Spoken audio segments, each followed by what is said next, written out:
What is up, you guys? Welcome to the Twink Revolution. I'm Sam. And I'm Gian. And we are having an in-person guest on a podcast. Truly, the pandemic is over. Yeah. Welcome, River.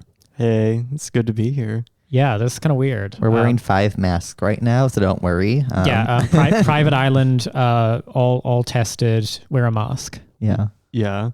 We're back to ripping off the Joe Rogan experience, but with more sodomy. So welcome. Our OnlyFans will be in the link. No, I'm just kidding. So River is, of course, a returning guest and is contributing editor for twinkrev.com and just an all-around swell guy who everybody loves. Nobody ever seems to have any issues with you. You just get on with everybody. Yeah, I have no enemies. Yeah. And he's wearing a great sweater right now. Where did you get it? I am. Sam lended me a sweater because as longtime enjoyers of my Twitter feed and TwinkRev generally speaking, no, I don't really wear sleeves a lot because I'm white trash from the South and it's hot down there, but it's really cold here and I wasn't prepared for that. So I had to take Sam's sweaters and I'm like stretching them out as we speak. Just those guns just ripping out of Sam's twink sweaters. So River's up here in the great state of Wisconsin. Causing some trouble. Yeah. Less cheese than I expected. No, we did kind of have cheese for dinner. We did. Yeah. We'll go out. We'll get you like a Bloody Mary with like string cheese in it. Ooh, that sounds good actually. Yeah. So we made you watch, or I made you watch Eurovision from. Well, you what do wanted. you mean we? I didn't. You kind of wanted to watch it. I did. Yeah. Pushing the left-wing project of making everyone a Eurovision gay. But we watched the year Conchita versus the drag queen won. Yeah, and she shouldn't have won. I knew what happened because I remember. Yeah, I remember being like in high school and reading like HuffPo Queer Voices, and they were like, "This is an achievement." But now as an adult, I know those Polish whores who were like dressed up like milkmaids and like churning butter on stage. I know they were robbed. They were. Yeah. They were willing to really just put it all out there, literally, to win. And what did they get back in return? Nothing. Just like fellatio, like a giant Polish sausage on stage. Well, they kind of were. They're like churning butter, what is it, doing like laundry on a washboard, I think. We were talking about the casting calls last night. I'm like, what does that look like? It's like blonde bimbo with giant breasts, like to churn butter on stage in front of 11,000 people. Yeah. Yeah, as like a polka dubstep thing plays in the background. This is our hot Slavic blood. Yeah. Yeah. Yeah. It's a bob. I mean, that was more gay than what that drag queen did, honestly. Like, absolutely. It was way more camp than, I don't know, being bulimic and like wearing a dress when you have a beard. Yes. Yeah. That felt terribly edgy and transgressive at the time. But the idea of the sort of the gender bending bearded drag queen is rather passé now. Mm-hmm. It's so boring. But Pink News has managed to generate a new micro controversy around Eurovision selection this year. Yeah, so Pink News, UK trash faggotry, has written a piece called Russia's Eurovision Act is a fearless feminist and LGBT plus rights campaigner. And shock, Russian bigots are mad. And it's mad despite the fact that 40% of the population voted for this person to be in Eurovision. Russia is a homophobic nation. That's why 40% of them voted for her. She is not herself a gay woman. She's said she's straight over and over again whenever asked. Yeah. She's just an ally. Yeah, I mean, she was wearing like a jumpsuit in that video we watched, which I think is pretty suspect. But, yeah, I literally thought it was Kamala Harris's stepdaughter. It's very similar style. Yeah, that's true. I actually liked her music. I felt like it was very like Russian Nathy Peluso, but I know you guys didn't like it. So, but I can't say I loved it. Yeah, I wish her the best. I hope she really, shows all those homophobes in Russia who voted for her. Also, what do they call it? Like, they have some awful name. So it's all about feminist empowerment, apparently. Yeah, it's called Russian Women Son, and it was by Minisa Sangan. I probably butchered that. Wait, the song is called Russian Women's? Yes. Russian Women's Song. It's so... Yeah. Shoot. Yeah, and they talk about it. I'm trying to find. There's a horrible phrase in it where they call it like an empowering number or something like that. I'm like, ooh, is that what this is? It really didn't. The most empowering number, 69. Everybody wins. Yeah. Oh, sorry. The Tajikistan-born singer was voted Russia's Eurovision entry with her empowering banger, Russian Woman. She has weathered criticism from her homeland and Russia for her unwavering support of LGBT plus rights. Oh my God. Yeah, after I heard that song, I called my grandpa and I told him I was gay. So I can tell you how empowering it is. I called my grandpa and told him I was a Russian woman. I'm not, but it was just an empowering banger. I couldn't help myself. Also, she's not even Russian. She's Tajikistani. Like, way to exclude your proud ancestry. I thought it was Tajik. Tajikistan. Tajik. What's the demonym for Tajikistan? Tajikistani? Really? I think so. Okay, I'll take your word for it. Maybe we get a fact check in here. Yeah. Can we get a fact check? Well, so anyway, I think that, in classic Pink News style, where they're just sort of the ultimate sort of like useful idiots for like rainbow imperialism. They just go on and on about pro-Kremlin journalist Yuri Katanok led conservative tantrums over Sangin's success, branding Eurovision selection as an insult and a spit in the face to Russia, despite its people voting for her. It managed to affect this like huffy tone where they're like, I can't believe they've done this. This, for one, it's selected by the public broadcaster for the options of contestants. So it's like, it's the public government just deciding who like 12 or 13 candidates were to compete against each other. It wasn't just like everyone gets a chance. Yeah. I also think I feel like the extent of homophobia in Russia is probably overplayed, but it's also like, it's not like it's the most homophobic country. Like, I'm pretty sure like, I don't know, Saudi Arabia might be a little bit more homophobic. Like, I mean, also more gay, but like, I don't think Russia, like, I don't like the state is like not like executing people. I just don't. No, and keep in mind, like, the Russian sort of state homophobia extends about as far as like the sort of mainline position of the Democrats in like 2011. They're sort of just like anti-gay marriage, and they're sort of like, I believe marriage is between a man and a woman, which, every Democratic presidential candidate literally stood up and said. And so, whatever. Like, oh, wait, I've got the lyrics. Everyone want to hear the lyrics to the song in translation? I do. Yeah. The lyrics go, a son without a father, daughter without a father, but a broken family won't break me. And you're already over 30. Hello, where are your kids? It's 3 a.m. You're over 30. Do you know where your children are? You're beautiful on the whole, but you could lose weight. I mean, that's just, honestly, that's the gayest part of this is like, honey, you're beautiful on the whole, but you could lose weight. This is an LGBT anthem. In a way, yeah.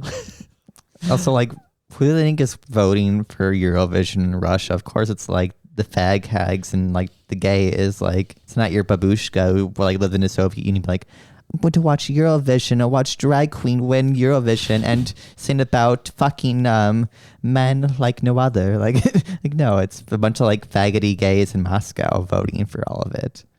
Well, or I mean, also the it is the like, the rural babushkas who like literally just don't catch any of the subtext of this and are just like whatever. She seems like a nice girl. I don't know why she's dressed like she sort of fell backwards into a secondhand clothing store, but other than that, she seems nice. She looked like a slut, but she's sing good. But she's not even dressed slutty. No, I mean like for other artists. Oh yeah, like, no, but I mean this specific, Tajik. Did we settle on it's in fact Tajik? It's Tajik. Yeah. There we go. Yeah. Tajik singer. Looks like she got dressed in the dark. There's just a lot of like headbands and shit going on. Well, yeah, and then the like jumpsuit thing, which I think is I think that's a Billie Eilish invention. or whatever. Like no, she is kind of she's sort of Tajik Billie Eilish would be a good way to describe her. Yeah, where you know, you're like a teenage girl who looks like a, I don't know, like a 35-year-old mechanic or whatever. Yeah. Also, Russia loves like hyper like camp like faggy music since like the 90s. Like it's always been artists who are clearly like either just extremely like closeted or just like very camp. So it's like, of course they would like this stuff. Like music artists don't represent the views often of lots of people. Like we have like the WA performance like last night at the Grammys where like Megan Thee Stallion and Cardi B are like scissoring on stage, and it's like I'm pretty sure like a lot of people in America are like, that's probably not what I want, but they're still gonna listen to it. This is the representation we have all been craving. Yeah. Or like Tattoo, like all the things she said is like a lesbian teenage drama that I think one of them did convert to Islam and denounce. But in their defense, they did put that out in like 2003, which was very progressive for the time. Well, yeah, and it was a completely manufactured band put together by Trevor Horn of the Buggles. The video killed the radio star guy. Oh God, I didn't know that. Became a music producer and was instrumental in sort of concocting Tattoo, and then I believe they both repudiated. They were both asked like, if you had a gay son, would you support them? And they were like, fuck no. Yeah. Like I'd slap that little faggot down. They'd be like, I'd send him to doctor, and it's like, bitch, you were making out in like a video of like another hot girl. And in fairness, they were doing it for money. To be fair, that's true. It's not gay if you're getting paid. Gay for pay, not gay. Yeah, that's why the qualifier's there. Right. Yeah. Should we move on to another unhinged sort of fandom that involves Russia? Because I think we're the ones who can talk about this, because I feel like everybody else named in this particular Daily Beast article, the infamous Daily Beast article, sort of like doesn't talk about it because they're all named in it. We're not named in it. Mm-hmm. And therefore we can be the ones to talk about it. So unfortunately not named in it. I was very upset. Yeah, I kind of feel slighted, honestly. I was waiting. I was like, please say it like Twink Rev. I kept scrolling. It was like first like people I don't really know. And then I was like, okay, we're getting to like mutuals on Twitter. I'm like, oh, I'm in group chats with some of these people. And then it was like, I was like, damn, I'm not in here. Edge. I'm Control F, through the whole thing. Like, come on, nothing at all. The Daily Beast published an article on March 9th called "These Dirtbag Left Stars Are Flirting with the Far Right." And it's by a man named Alexander Reid Ross, who, more on him later. But I think I can summarize it as it's 4,500 words long, and it is lunatic ravings. I mean, it just like, it starts as basically like, anti-masker something pro-Donald Trump stuff, and then he calls it the January 6th putsch on the Capitol, and then it just starts naming basically people like Jimmy Dore, Red Scare, who else is in there? Jack from the Perfume Nationalist, Chapo, and it's just sort of this like playing this game of like, well, this person was on a podcast with this person, and they once told a joke that was first told on Cumtown, and Cumtown was on Bill Maher, which he wasn't. No, I don't think Nick Mullen from Cumtown was on. Yeah. So anyway, it's full of just basic fact checking is absent, and it's just lunatic ravings. Alexander Reid Ross himself is some like weird like geology tutor or something from I think Portland, and is like an Antifa super soldier. He's like an anarchist weirdo in Portland, and basically he identifies as an anarchist and has been shared by like a bunch of like LibCom. When it called like Lenin wanted to murder all the sex workers, they love him. C4SS, which is the Center for Stateless Society, which I've actually written once for. There were some other ones like the Middle Eastern and North African Socialists of America posted a bunch of his stuff. And for a while, Southern Poverty Law Center, but they had to revoke all of his things and apologize because his articles were so factually incorrect, because he just called everyone like Putin stooges and big Red Russiagate Browns. guy. And he was probably the original promulgator of the Red Brown Alliance. He's the guy, along with Peter Solar, Gwen Snyder, and Gwen Snyder, of the idea that actually podcasts are all secret fronts for literal Nazis. And if you want to sponsor us, my email is editor@twinkrev.com. Yeah. One of the other groups that is named multiple times in this 4,500 word screed is several Grayzone writers. So Max Blumenthal and Ben Norton are both named. And I guess the reason we're talking about this now is because they punched back in a very Grayzone way, which say they wrote a long article. It also has a lot of connections between groups and a lot of digging. But this one is actually, I'd say, pretty well researched. And the opening passage is just incredible. So it's titled, Alexander Reid Ross, a disgraced author of several retracted articles, works with ex-cops, CIA spies, and DHS agents.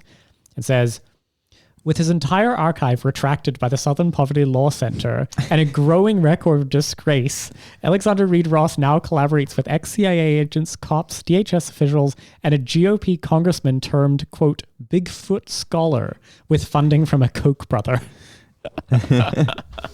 And it says, through his many hatchet jobs smearing anti-war leftists as crypto-fascists engaged in a supposed, quote, red-brown alliance with the far right, writer Alexander Reid Ross has earned widespread derision and the retraction of his entire archive by one of his former publishers. Ironically, the self-described anarchist is now openly collaborating with a network of former cops, spies, right-wing Republicans, the Department of Homeland Security agents, and a militaristic think tank funded in part by a billionaire Charles Koch. I love it. That's part of the National Contagion Network, which is all about Russia bots and far-right voices are all quiet. Which is also just a spooky name for an organization. It sounds bad. They were oh, have you heard about Contagion Network? They're doing some great work. I'm are they? I don't know. That. If you heard that in a movie, you'd be oh, okay, you fucking jerk offs. Contagion Network. That's you couldn't come up with something more subtle. Yeah, a little on the nose for the naming of your villain super org, but Well, it sounds like a COVID thing, but it has nothing to do with medicine or actual contagious viruses. It's about the spread of far right ideology. Well, it's thoughts. It's dangerous thoughts. Keep in mind, these people are all anarchist idealists. Yeah. And therefore, thoughts in your head. Yeah, and national security hawks. Yes.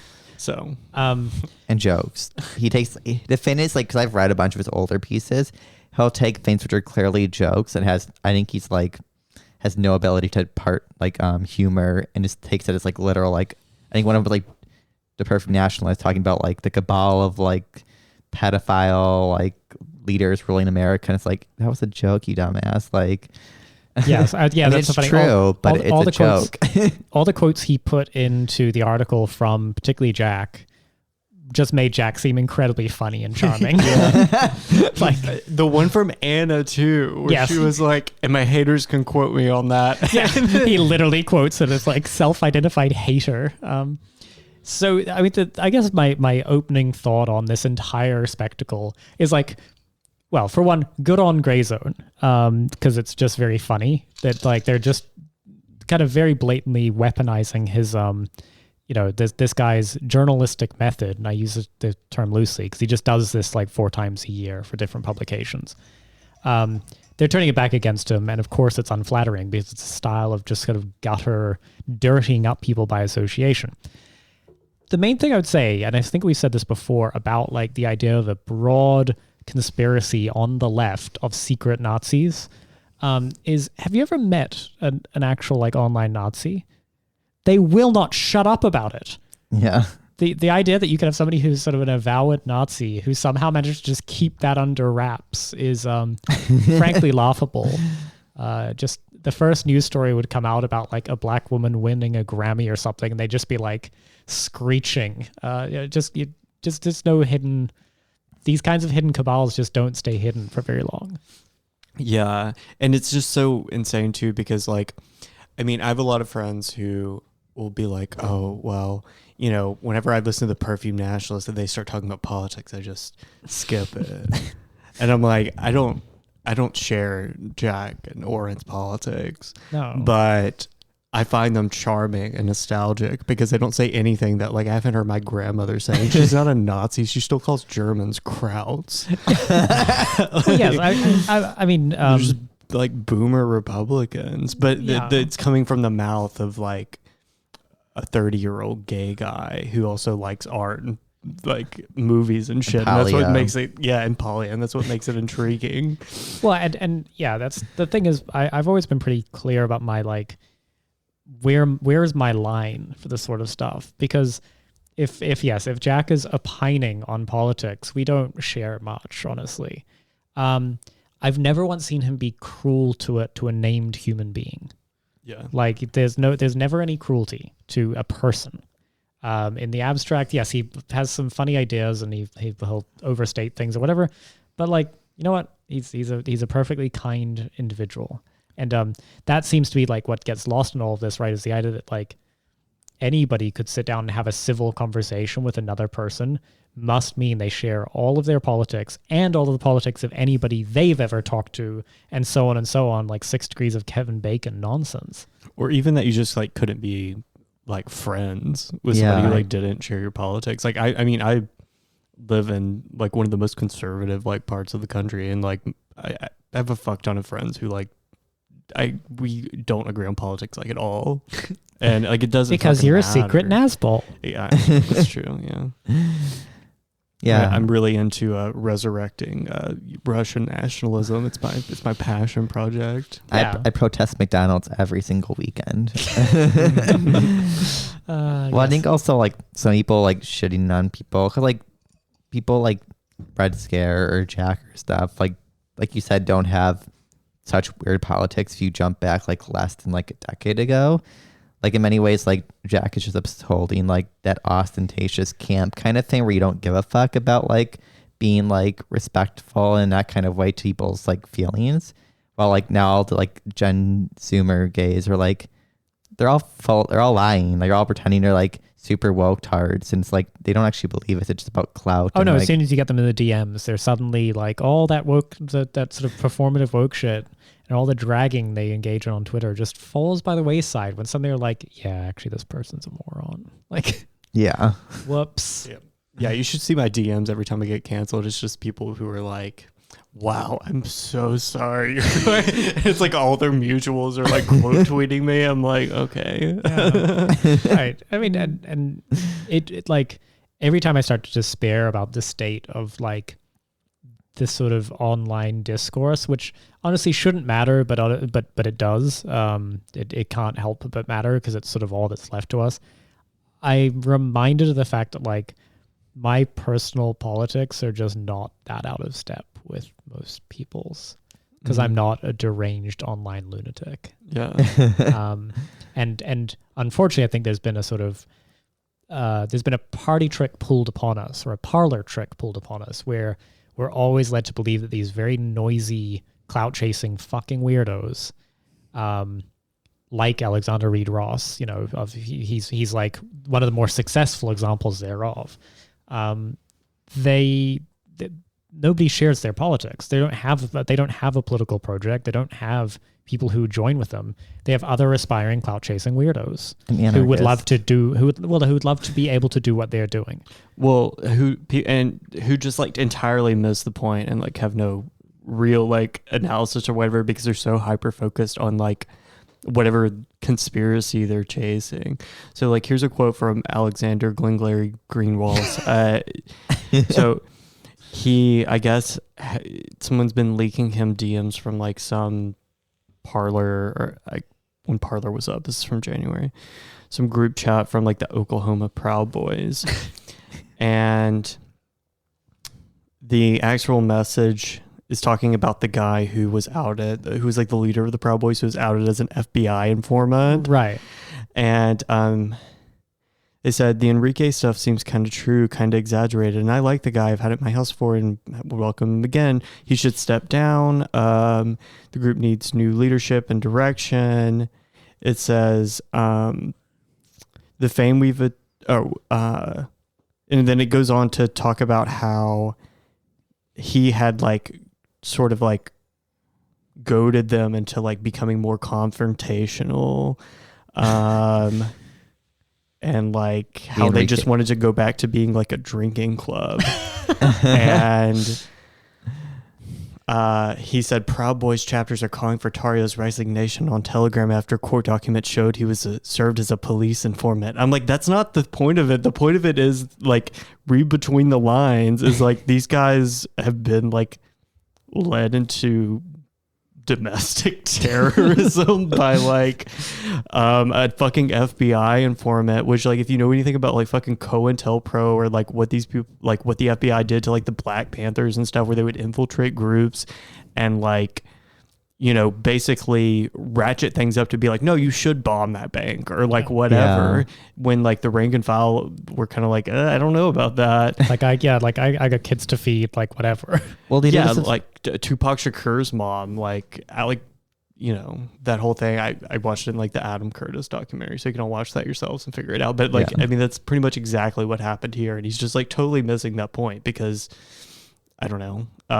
He's either an idiot or just because he works for like what is clearly like a fucking front group. Yeah. Well, it's like typical tactics when they did like the anarchists post like 9/11 of like the environmental animal rights groups, and they would go after like all these like newbies who were like passionate about like climate change or like anti-fur farms, and those would be all the ones that would just go to jail for being like radicalized, like for like freeing mink or like burning down like a ski resort or some shit. And it's like I feel like the Alexander Reid Ross kind of plays now, like he's kind of like tying those both together, and he's like, whoa, they're the enemy, let's be crazy towards them. It's like, no, you're all like collusion, you're a like stooge. Yeah, he's a useful idiot. And I mean, I guess it always goes back to the point where like it bears repeating, or at least I should declare my bias here, which is I don't believe ideas are dangerous. I don't think they're capable of being dangerous. Mm-hmm. They're just not that interesting. Ideas happen all the time, and like if you've ever stood in the shower a little too long, a little over caffeinated, you've had ideas that are bad before, and you've had original bad ideas. And so the idea that sort of like a bad idea is a mind virus, that if anybody hears it, she'll simply infect them. And the stain of having been infected by a bad idea is really what we must orient all of our politics toward preventing, is, I mean, at best called a kind of like creeping censorship. At worst, it's just full-on fucking idiocy, because it's the idea people cannot be trusted to hear ideas that are not sanctioned by power.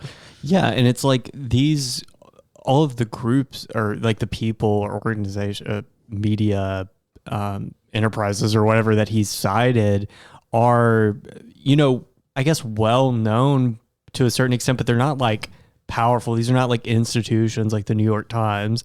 Like the Grayzone is like an independent like journalism publication that's like, you know, they're well known, but they're, you know, you kind of have to like be on the left or like be on kind of like Twitter or whatever to like sort of know who they are.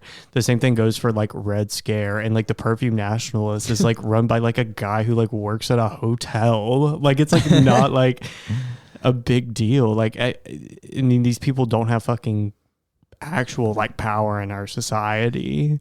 Yeah. Well, you certainly, I mean, the idea that you can go to any newsstand in the country, assuming those still exist even, and you can pick up a copy of the New York Times, printed with, you know, proudly emblazoned with like all the news that's fit to print.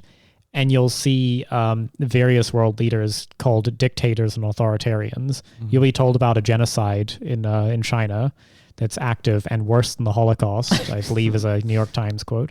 And so like those ideas are not regarded as dangerous merely because they come from powerful sources with actual institutional backing legitimacy. And so you get the fucking Daily Beast picking up just the frothing ravings of a person who's just literally regurgitating those, but then doing all the like, you know, second shooter on the grassy knoll conspiracy thinking for you.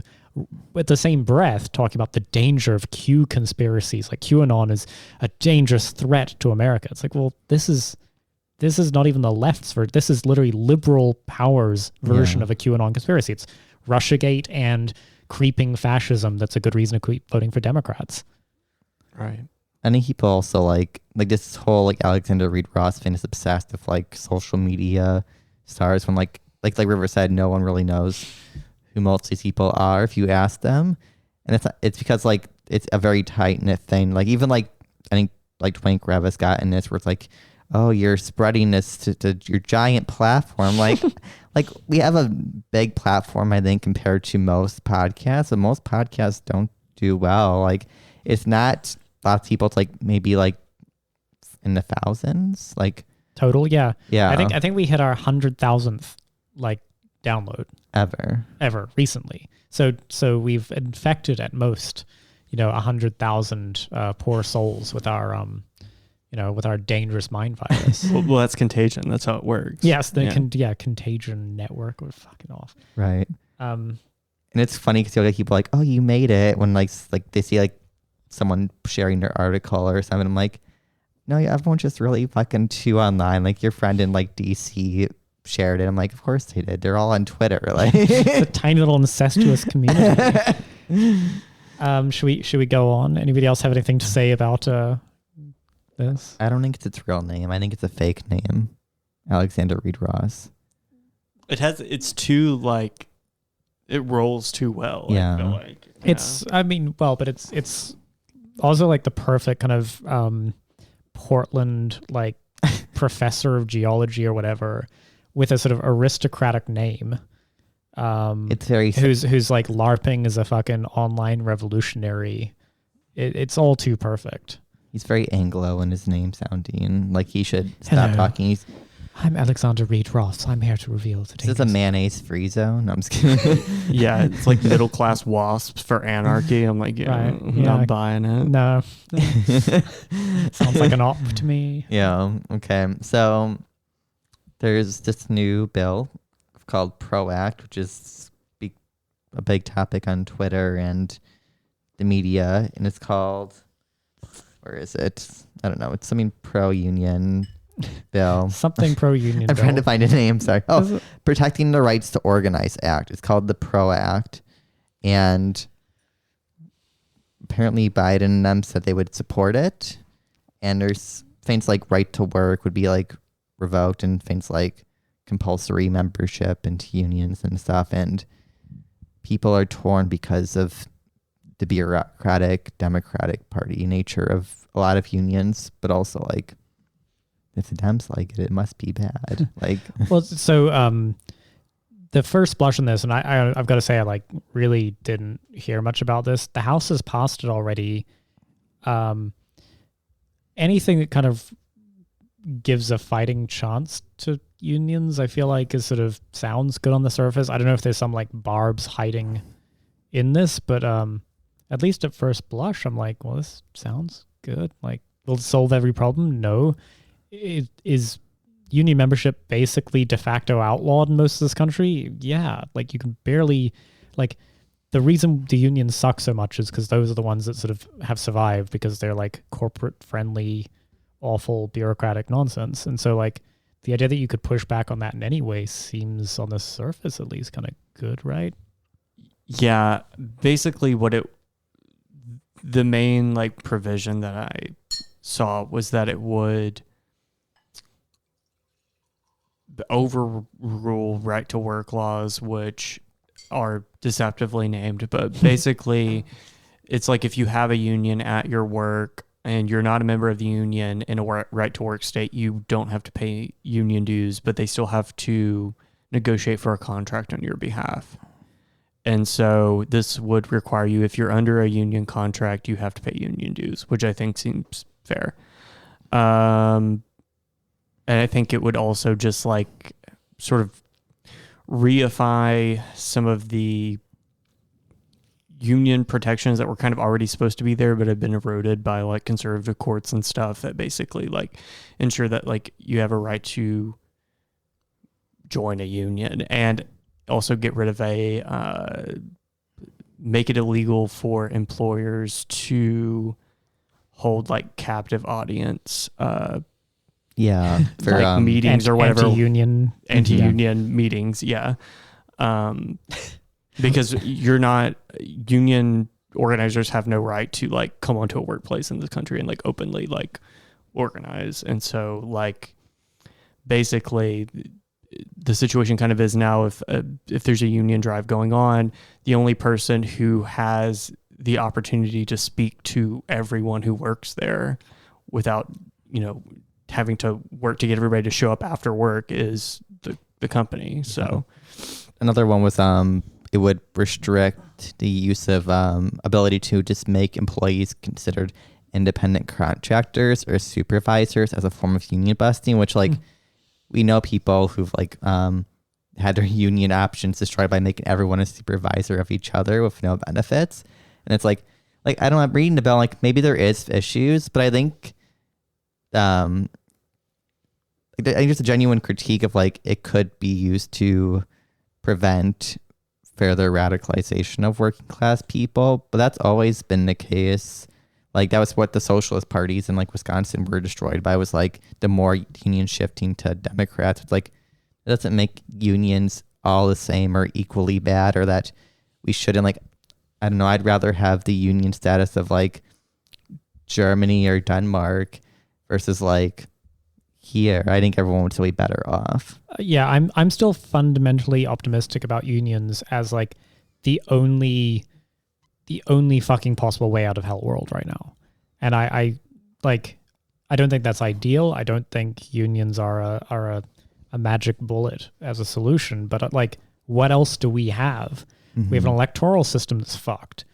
We have essentially kind of like the perfect weapon, like perfectly sort of weaponized liberal identity politics being thrust towards the fore at every opportunity by sort of corporate media as a way of dividing up any sort of populist sentiment or diffusing any populist sentiment in favor of like just balkanized identity. And then in the workplace, right, you sort of have actual exploitation going on. And fuck, maybe like some material gains on that front is the only spot where you start to build some kind of power. And like for all the people who are like, you know, they literally want to kill me and all my friends, like the people who talk about harm reduction or like the actual like material threat to people. Well, the thing that's going on right now that is immiserating and killing the most people is the structure of the workplace. And so fuck, maybe you can make some material gains there and actually do some real harm reduction that might lead on to some more stuff that's not just like voting for Democrats. Yeah, anybody who's like against this, I'm just like, how much worse do you think it could be? Yeah. Like, I'm sorry, but like it's already pretty fucking bad. Right.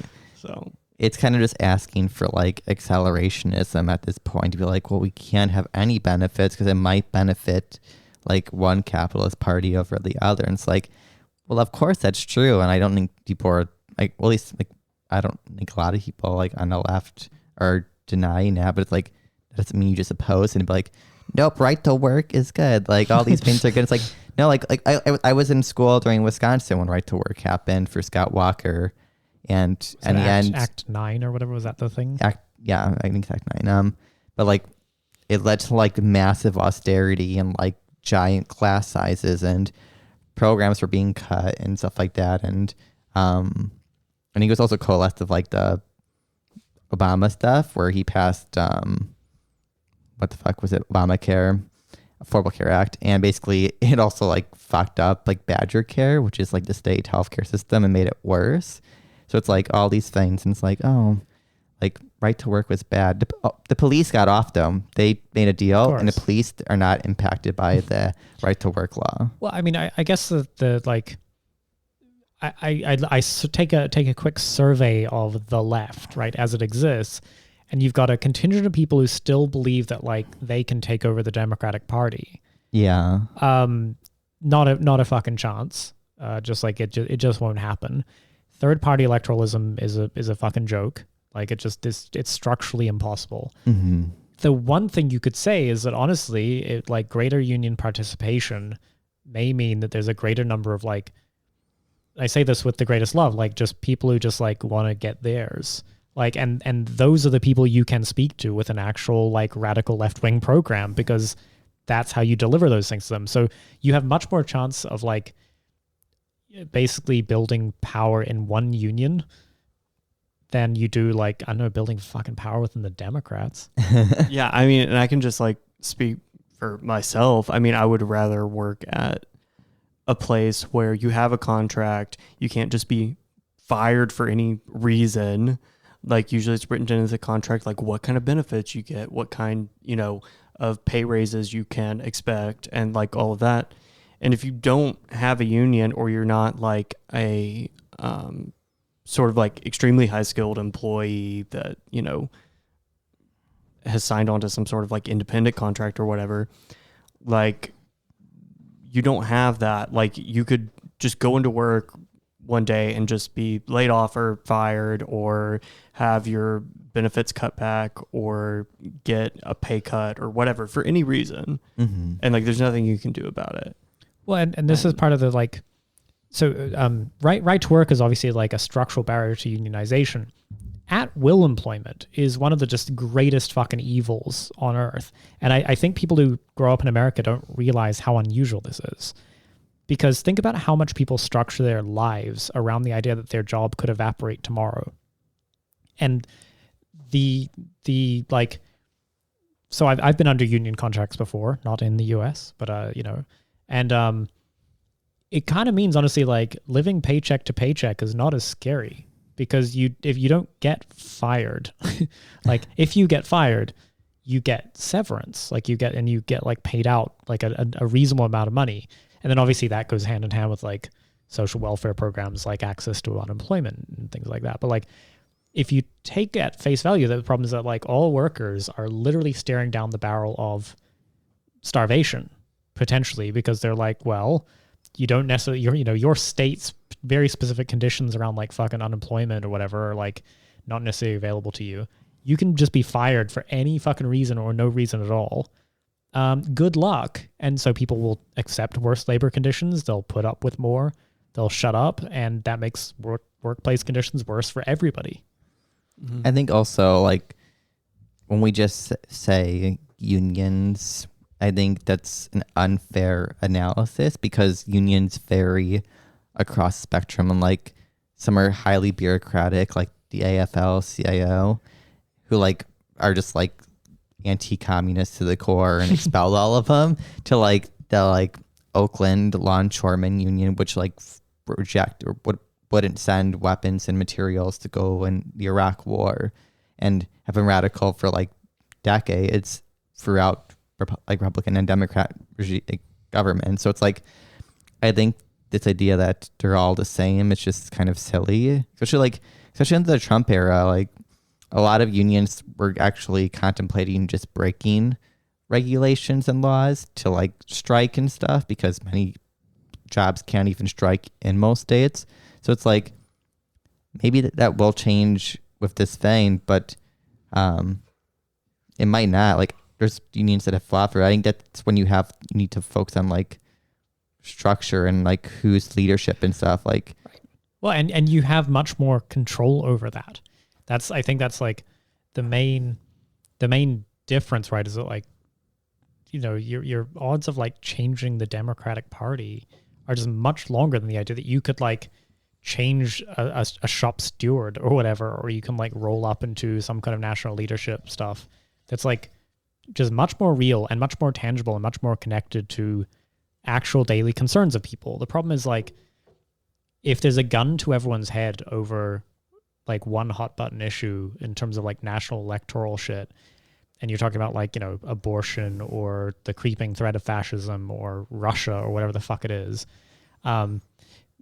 there's no changing that. There's no like program, there's no material program that kind of cuts through that really. Whereas if you're talking about like actual workplace conditions, safety, pay, benefits, at-will employment, et cetera, like, that shit that doesn't have to like come packaged with a whole program. You can just like, anytime people are like, focus on down ballot races, they're saying elect down ballot Democrats. Well, no, it's like focus on fucking unionization efforts, and not like the fucking bourgeois narcissist unions shit. Like it's a very specific thing. You're hearing a lot from PMCs who regard their coworkers are their literal competition. And so that's why like that stuff gets outsized attention precisely because it has no, like, there's nothing sitting behind it. It's all bark, no bite. Whereas if you think about things like, you know, nurses unions, teachers unions, transport unions, like those are actually like the place where you could maybe make a difference. Even if they suck right now, it doesn't mean they suck structurally. It means they suck right now. I think also the idea that it could help preserve a capitalist party or institution, like, is kind of silly because it doesn't change the fact that some versions are still better, more progressive than others. Like there's like all the parties in Europe are like almost all just capitalist parties, but a lot of them support universal health care and stuff. And it's like, if like Biden suddenly was like, or the Republicans, whoever, was like, oh, well, we'll pass universal health care. Like, it's still capitalist, sure, but it's like, are we going to say, no, we don't want health care that helps more people? Like, no, like. Well, that's the problem. Is those who are in a position to make that kind of Faustian bargain are not the people who actually wield this kind of power. They do not wield the power of kind of workers against the bosses. Yeah. And so they're disproportionately the focus of all the discourse, right? Because, yeah, well, fuck, like, of course they are. Because they work in, you know, fucking jobs like professional opinion columnist or whatever. Like, of course they do. Who gives a shit what they think? Revolution's not happening anytime soon in America, people. Like, well, and if it does, it has to start there. Yeah, but like people think like, oh, well, we just need to wait till revolution and like everything's going to become good and then we can talk about these stuff. Like the left is like, especially like the socialist left is like baby status from like Colonial Pro and the New Left Project and the two red scares and all of these things. It's like they're nowhere near anything that's gonna in like the next 10 plus years it's gonna lead to anything that's drastically different, I think. So it's like we might as well make it so less people die and suffer in misery. Yeah, would you really trust the goobers that you talk to on fucking Twitter to be running the country right now? Like, right. I'm sorry. I wouldn't. No, I would not want to live in their autonomous zone. Thank you very much. You want the DSA to run the state? Because like, for one, I wouldn't do it because they're like against like a centralist, like socialist model. But also like, it'd be like, it's illegal to clap anywhere in the country, and all perfume is banned for smell-sensitive people. And so, like, heavy industry is banned because it's very triggering. I'd rather live in Those Russia. Loud sounds. Yeah, yeah. The steel mill is causing me to stim out, and I can't. We must shut it down. Yeah. Yeah. Yeah, the only jobs would just be lecturing other people about like synthesia or BPD or like whatever, like made up disease. I'm just kidding. BPD is real. Synthesia I'm not sold on, but yeah, that would be a. Yeah. Welcome to our Green New Deal. We're doing year 0, and we're gonna basically end anything that has any pollution. So we're just gonna do like Pol Pot times 1,000. I'm AOC 2024. AOC 2024. Empty the cities. Yeah. Look, guys, we've done it. We've managed to empty the major cities. Now it's up to you. You have to be the ones to purge the intellectual impulse and the bourgeois cities and push everyone back to the countries. Year 0 is in your hands. You see somebody wearing glasses? It's not ableist to shoot them.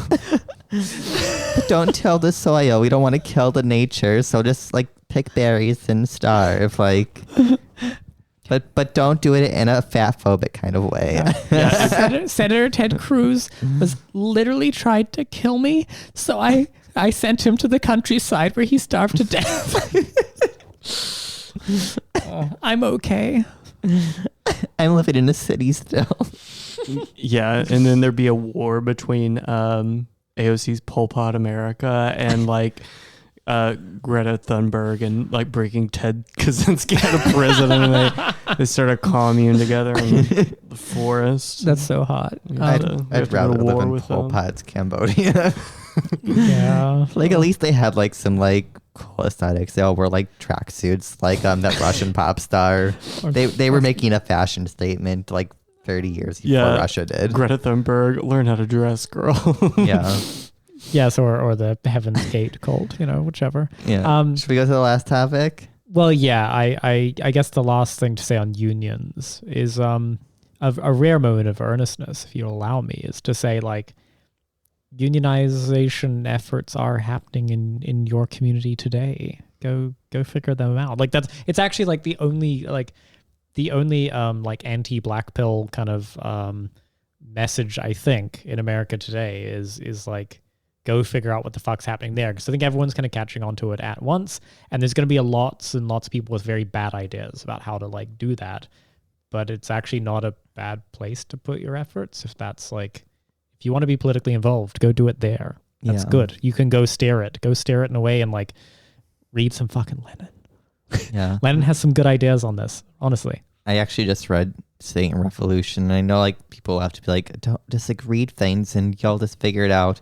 I know for a fact most people who have read stuff don't understand it, but that's because they're all like narcissists who just want to believe what they want to believe. But like if you actually read it and see what it is, like I think there's lots of stuff you can learn from it, and it's like I found it useful.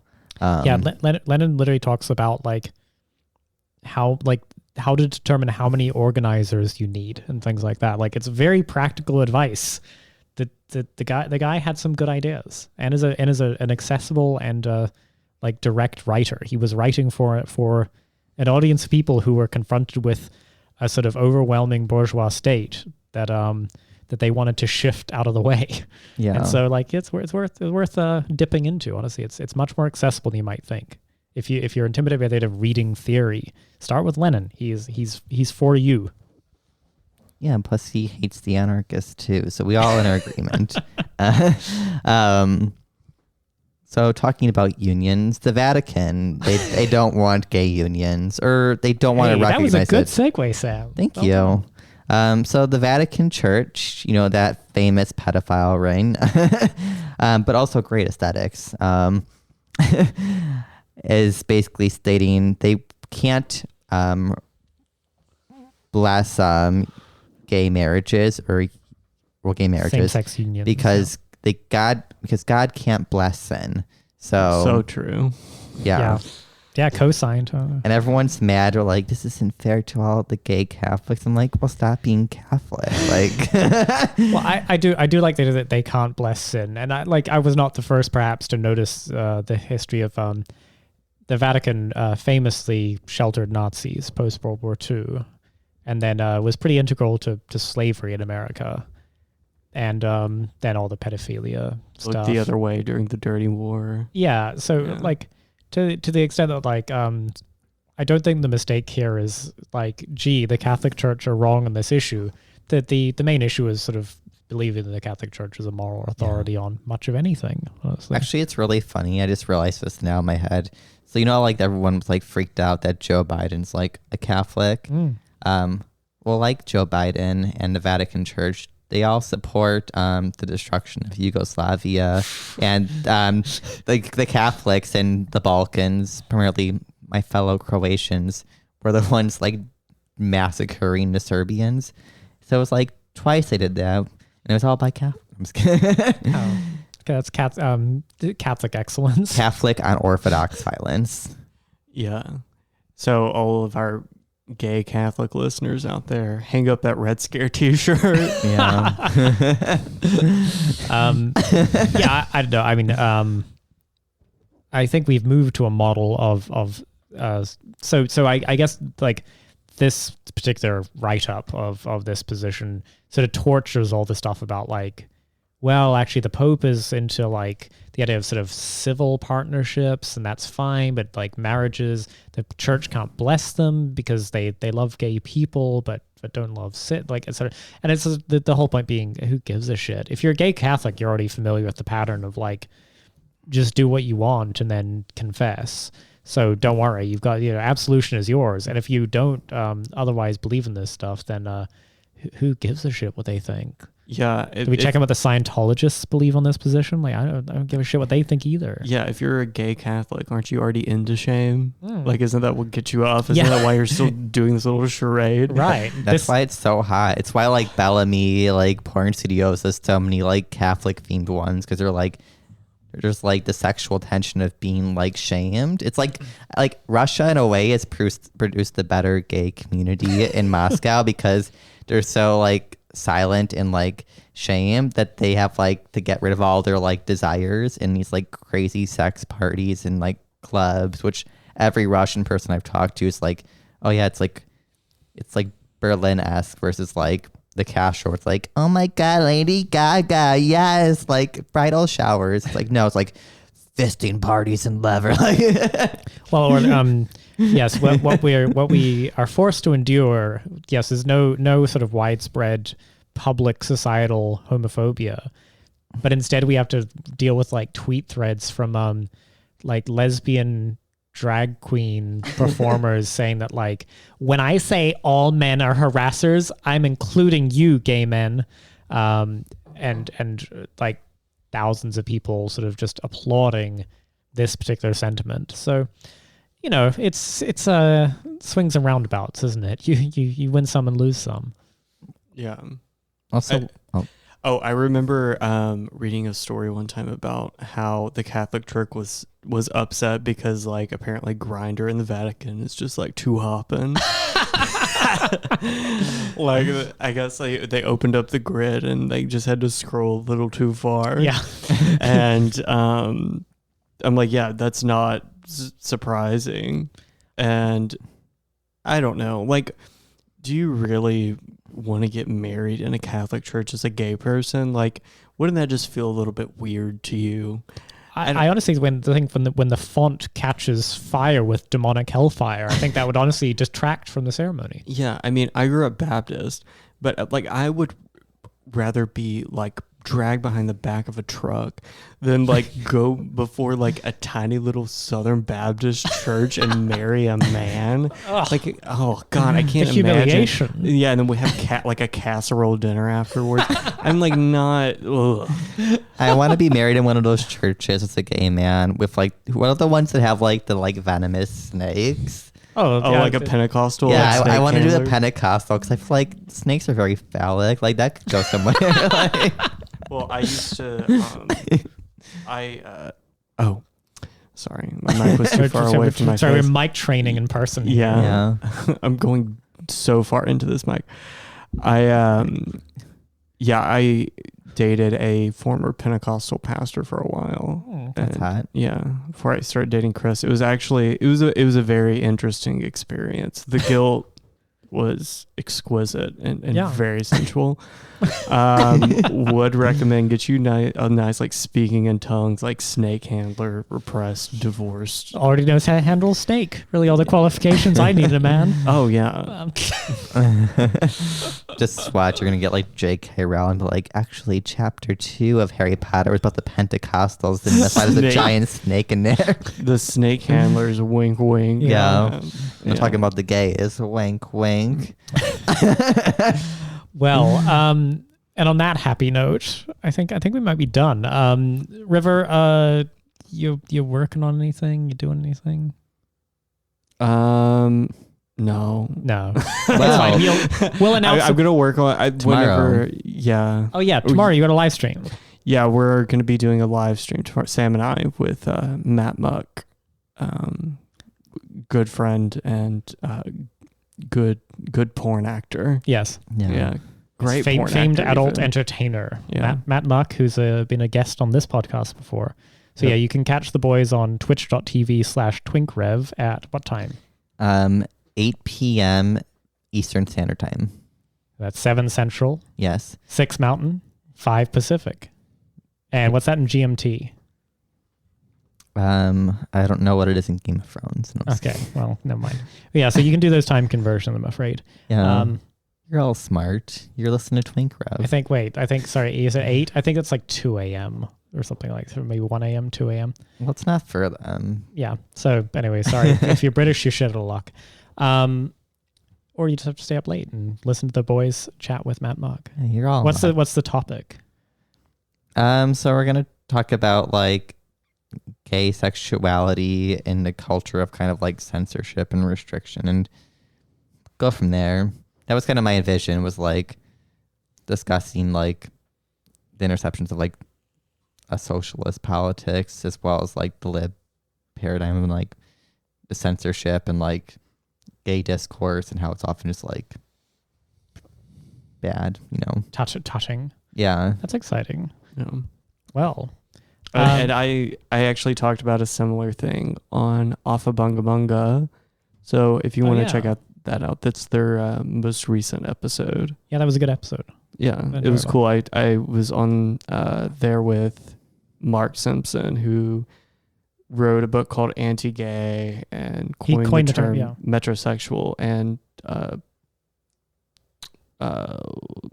spornosexual. Yes, yeah. He's a if there's a term that ends in sexual, he might have had something to do with it. He's an interesting guy, and you held your own though. You were really good on that.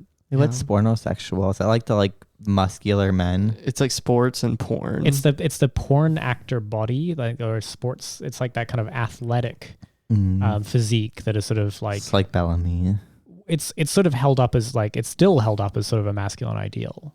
Yeah. Sort of, yeah. So, when we started recording that podcast, he was like, "Which one of you is River?" And I was like, "Oh, it's me." And he was like, "Oh." I was like, I'm the American one. And he was like, "Oh yeah, you're the loudest." Was it a debate? That's me. No. We were pretty much on the same page about everything. It was more of a circle jerk than anything. Yeah. After Bunga Bunga is they're an interesting podcast because they're sort of like the British left dirtbags. Very rare. They are. Yeah. But very like proper and British about it too. Yeah, they're so much more British. Refined and nuanced than we've ever managed. It took all I had not to just like start mimicking their accent, like, not in a mocking way. Yeah, just a reflection. Yeah. Well, anyway, thanks for listening, and remember, tune into the boys on tomorrow is Tuesday, right? Hell so if you're listening to yeah. this on a Tuesday, then you can listen to River and Sam on twitch.tv/twinkrev, and remember to subscribe to get notifications of future live streams. Yes. Bye, y'all. Bye. Bye.